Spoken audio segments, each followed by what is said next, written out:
اعوذ باللہ من الشیطان الرجیم بسم اللہ الرحمن الرحیم۔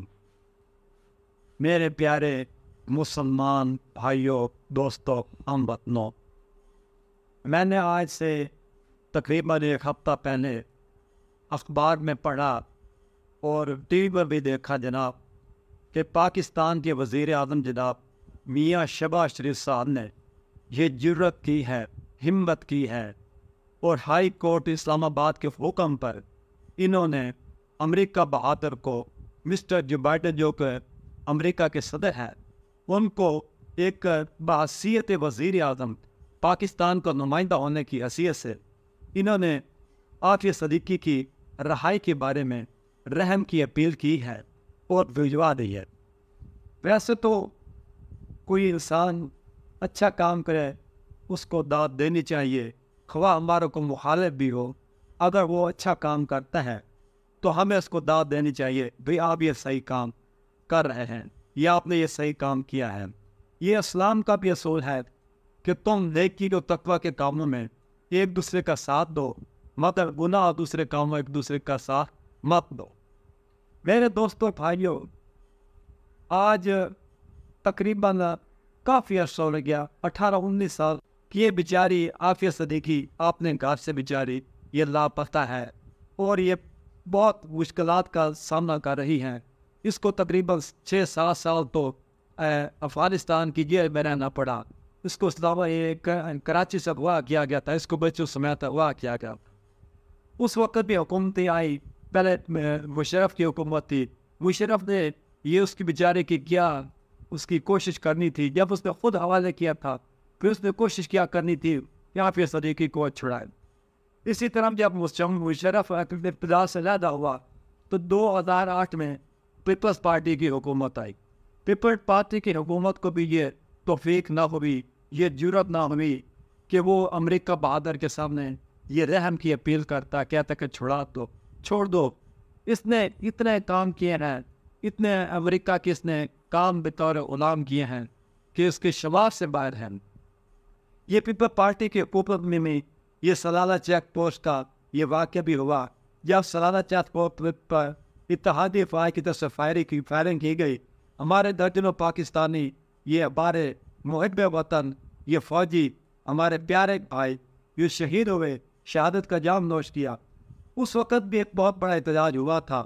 یہ جو سا چمن کے طرف جو سا بارڈر تھا اس کو باندھ کر دیا گیا، ادھر پشاور کی طرف باندھ کر دیا گیا، تو جو سا اسلحہ لے کر جاتے ہیں چمن کے راستے کی طرف سے یا ادھر پشاور کے راستے کی طرف سے، یہ بہت 7-7 8-8 کلومیٹر میں یہ بہت بڑی لمبی قطاریں اس وقت لگ گئی تھی۔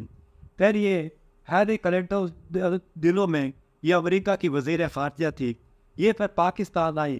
اس نے پھر ایک چھوٹی سی جو سی نا ہم پاکستانی پر مہربانی کی، اس نے سوری کہا، سوری جیسے کہتے ہیں نا، سوری غلام کو ایسے کرتے ہیں، سوری بھئی ہم اتنے بڑے واقعے میں سوری کہہ کے اس کی معافی ہو گئی، جان بخشی ہوگی، ہمارے حکمرانوں نے اسے ویسے جان چھڑائی۔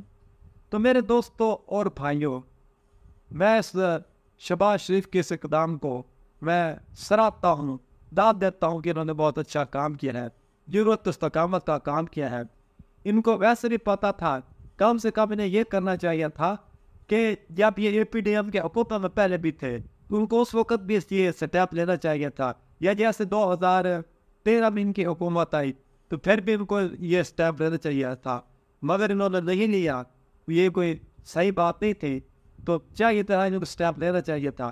پھر بعد میں یہ عمران خان صاحب کی حکومت آئی، پی ٹی آئی کی حکومت آئی، پھر بھی کسی نے حیرت نہ کی، اس وقت کسی نے جرأت نہ کی، کسی کو حوصلہ نہ ہوا کہ امریکہ بہادر کے سامنے یہ التجا کرتے کہ جناب بھی آپ اس صدیقی کو رہا کیا جائے، اس میں جو مقدمہ ہے وہ غلط بنا ہوا ہے، سب کہہ سکتے تھے۔ ویسے بھی دیکھیں یہ ایک بڑی بات ہے کہ امریکہ کو ویسے برابری کی بنیاد پر تعلقات ہو گئے تھے پی ٹی آئی کے دور حکومت میں، تو ویسے یہ بھی کہا جانے لگا کہ کیا ہم امریکہ کے غلام ہیں، کہ امریکہ ہمیں جو حکم کرتا پھرے اور ہم اس کا حکم مانتے پھریں۔ تو اس قسم کی باتیں یہ تھی، اس قسم کا ماحول تھا۔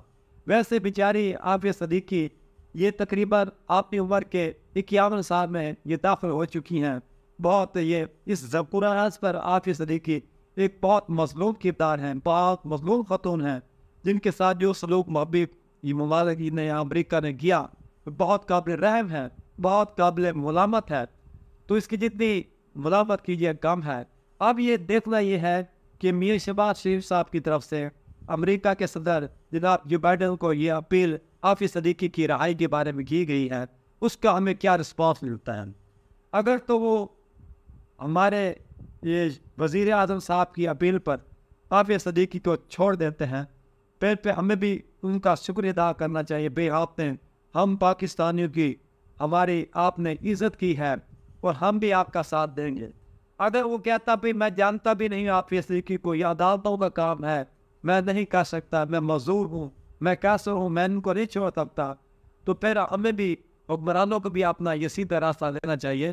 امریکہ کے سے زیادہ بھی اس کے آگے اچھائی کی توقع نہیں رکھنی چاہیے، کیونکہ کبھی ایسے بھی یہ عافیہ صدیقی پر جو کیس بنا ہے، مقدمہ بنا ہے، وہ ویسے فیبریکیٹڈ ہے، ایک خوب ساختہ من گھڑت کہانی کی بنیاد پر وہ بنا ہوا ہے.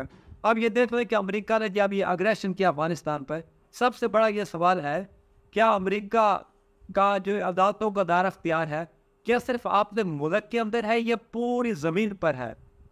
وہ خود کو پوری زمین پر جگہ پر جس وقت جگہ کہیں کسی کونے پر بھی وہ خود کو مختار سمجھتا ہے، اور اس کی عدالتیں یہ بڑی فخر سے کہتی ہیں کہ ہم ہر یہ انسان کے خلاف یہ مقدمہ سن سکتے ہیں، خواہ اس کا تعلق کسی مذہب کے ساتھ ہو، خواہ اس کے تعلق کسی فرقے کے ساتھ ہو، ہم ہر کسی کے خلاف یہ مقدمہ سن سکتے ہیں.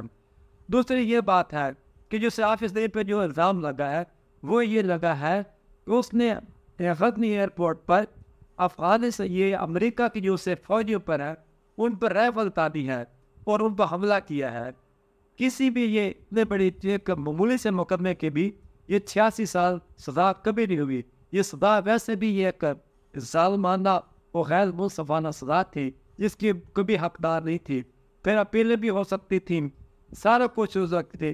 جو کچھ بھی ہوا اب عافیہ صدیقی تقریباً اس کے مطابق تقریباً 2010 میں فیصلہ ہوا تھا تو امریکہ کی عدالت سے عافیہ صدیقی تقریباً 14 سال کی یہ قیاد کاٹ چکی ہے. ویسے بھی اس کی یہ انٹائٹلمنٹ بنتی ہے، اس کی رہائی کا ایک بالکل ایک بہترین اب یہ موقع ہے کہ امریکہ کے صدر جب کہ انتخابات امریکہ میں نزدیک ہیں، وہ مسلمانوں کی یہ توجہ حاصل کرنے کے لیے ان سے ووٹ حاصل کرنے کے کم سے کم ہماری مسلمان بہن جناب عافیہ صدیقی صاحبہ کو فوراً رہا کرنے کا حکم صادر کریں. اور میں اس سلسلے میں جناب شہباز شریف صاحب کو بھی داد دیتا ہوں کہ آپ نے بڑی جرت سے کام لیا ہے. یہ ویسے دوسرے حکمرانوں کو بھی لینا چاہیے تھا، یہ جرت دوسرے عمران خان صاحب کو بھی کرنی چاہیے تھی، مگر نہیں ہوئی. چلو انہوں نے کی ہے تو میں اس دین کا جناب شکریہ بھی ادا کرتا ہوں اور ان کو سلوٹ بھی کرتا ہوں. آپ نے بڑی ہمت کا مظاہرہ کیا ہے. وما علینا الا البلاغ.